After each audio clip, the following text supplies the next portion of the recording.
All right. So what the Piston needs? So I think I really never covered this for real. So there's about four needs just in general. Some of them can multiply, or you can kind of add double it up. If you ask me, check out Detroit Pistons Talk playlist. Thumbs up the video, share the video, subscribe to the channel.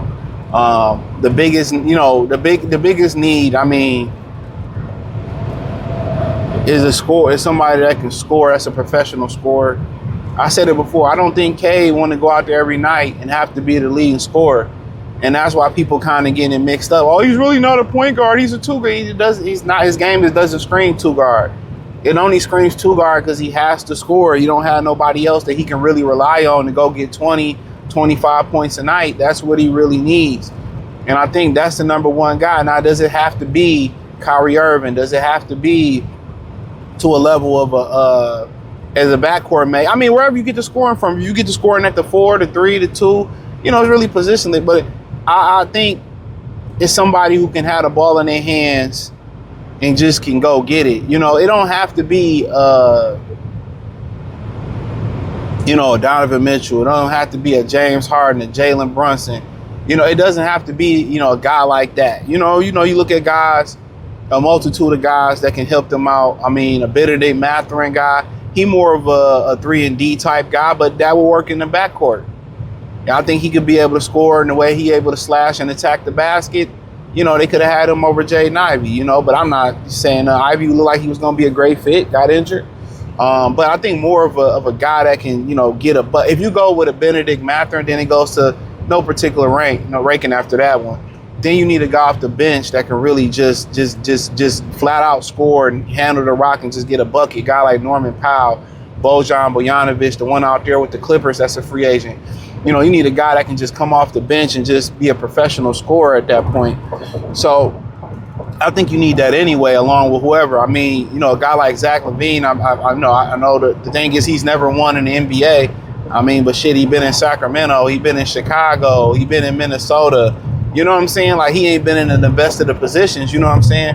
And I think kind of seeing the most they got out of Duncan Robinson as a defender, you get a guy like that, I think when you join our team, you got no choice but to defend.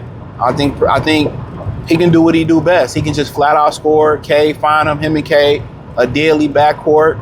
LaVine is still a hell of a finisher at the rim, a professional scorer. You able to come here, and I don't think nobody gonna bat an eye with your ability to be selfish and score. You can be you.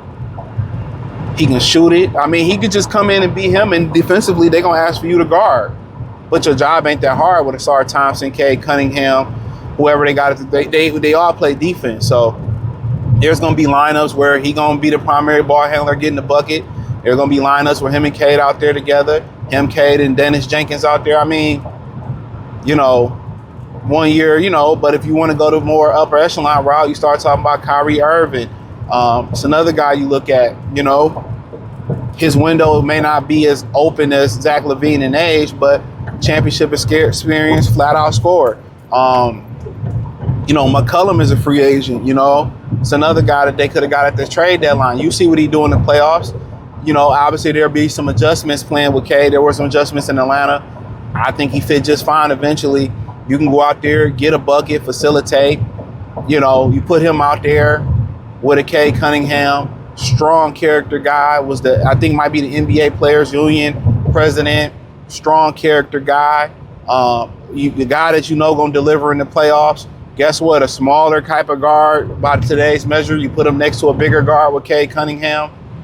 The only kind of issues that you kind of see between like a Kobe White, a CJ McCollum, or Kyrie Irving compared to a guy like a Zach LaVine or a bigger two guard in that matter is that you can go Zach LaVine, Dennis Jenkins, and K Cunningham. It'd be a little bit funny going with the smaller backcourt and K at the 3, but LaVine kind of give you that prototypical two guard height. That's kind of the guys built like him. And there's probably other bigger guards out there like that's in there. I just can't think of them right now. But yeah, the number one thing is they need a couple scorers. One guy like LaVine, or you need a guy like CJ McCollum, Norman Powell. Maybe you get a Monk off the bench, or Bojan Bogdanovic come off the bench. They need two of those type of guys. And the great thing about the guys that I'm naming, they can shoot the ball. So it kind of scratched two itches at the same time, because Bojanovic can score, Monk can score, but they both can spot up and shoot. Therefore, you got Levine can score. He also can spot up and shoot. So Kyrie can score. He showed next to Luka. He can spot up and shoot. So that's kind of what you're looking for, two scorers. It don't have to be Kyrie and Levine. It could be, hey, we can bring back a Malik Beasley and add a Zach LaVine or a combination. We can bring in a Kobe White and also a McCollum or a Kobe White and a Norman Powell. It could be a combination, but they need that firecracker off the bench that can just say flat out score. And therefore, if you're able to retain Duncan Robinson, that's fine. So you need about two of those guys. And then if you got two of those guys, then you need a shooter. Another shooter, especially if you use Duncan Robinson. Do you look at, what Houston want to do with a Reed Shepherd? Do you want to look at a Grady Dick in Toronto? Somebody like that. The brother from Max Strus, he's free from Cleveland. That'd be a nice pickup. You lose nothing defensively. Classic 3-and-D guy, can drive the ball a little bit. Great defender on Cade. You get a really good shooter. I think he got championship experience down there, making the finals with the Miami Heat. I think he was on that team. That's a great fit for them. Especially if you lose to Duncan Robinson. I would like to retain Duncan Robinson. I think his ability to come in and pick up and defend the way he did, I think it's enough. His playmaking ability, shoot, I like to make it work, but if he got to be in a deal, you got to be in a deal. I know his contract is not fully guaranteed, but if I can get him and get him with a Grady Dick or a Reed Shepherd or Max Strus to be him and Strus off the bench, is nice. You put him with a Jenkins, you put him in there with a firecracker off the bench like Monk or somebody like that. I think that's a great pickup. Therefore, you don't need two shooters if you do right with your two scorers. And then also, you might want more of a stretch five in there. That's it. You might want more of a stretch five in there. Porzingis in there. If you lose Paul Reed or Isaiah Stewart, got to be in the deal. Or you lose a Jalen Duren. You know what I'm saying? I think you keep a Jalen Duren. You add a stretch five like Porzingis. The deal might not be so expensive because it's injury history, but we just really need you late in the season.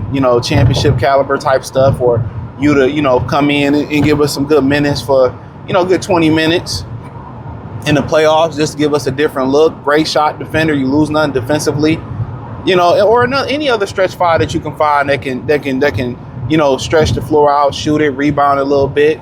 Porzingis' ability to defend at the rim is pretty much second to none if you ask Anthony Edwards. So, a couple scorers. If you get one scorer, then you need two shooters. If you get two scorers, then you need one shooter. Then, a little farther on the Christmas list is somebody else who can stretch that floor. Now, also, you need to upgrade the forward position before I get out of here. That's imperative that happens. Whether it's Lauri Markkanen, Trey Murphy, Laxton Lindenberg, lower on the totem pole, Bobby Portis, somebody amongst there, Michael Porter Jr. Yeah, it's interesting.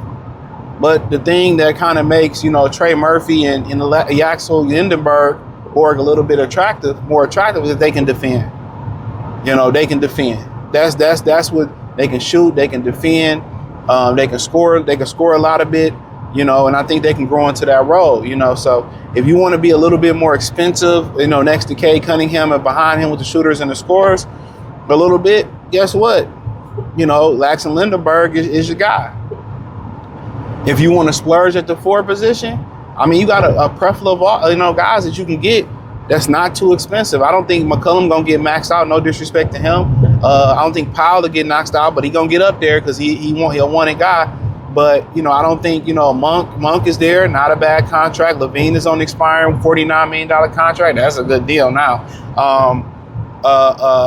Kobe White is not gonna be too expensive. So you got guys that's kind of that's trying to find their way.